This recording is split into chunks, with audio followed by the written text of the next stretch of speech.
Сіздердің назарларыңызға облыстық арнайы кітапханасына түскен апта жаңалығын Егемен Қазақстан және Айқын газетінен ұсынамыз.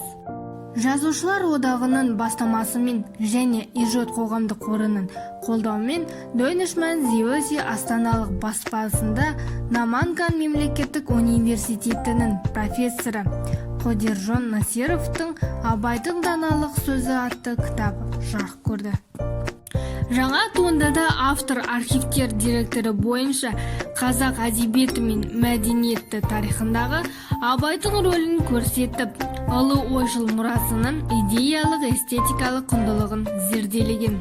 Сондай-ақ кітапта Абайдың сөз өнеріне қосқан жаңалығы, адами болмысы жан-жақты қамтылған.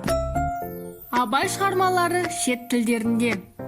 Қазақ елінің мәдени, әдеби, баспа тарихында тұңғыш рет қазақ халқының ұлы ақыны, данышпан ойшылы, өз ұлтын қалыптастыруға жанын салған дана тұлға Абай Құнанбайұлының 175 жылдық мерейтойына арнап халықаралық Абай клубы тұғыры биік тұлғаның 10 томдық толық шығармалар жинағын қазақ, орыс, ағылшын, француз, неміс тілдерінде шығарып тарту жасады.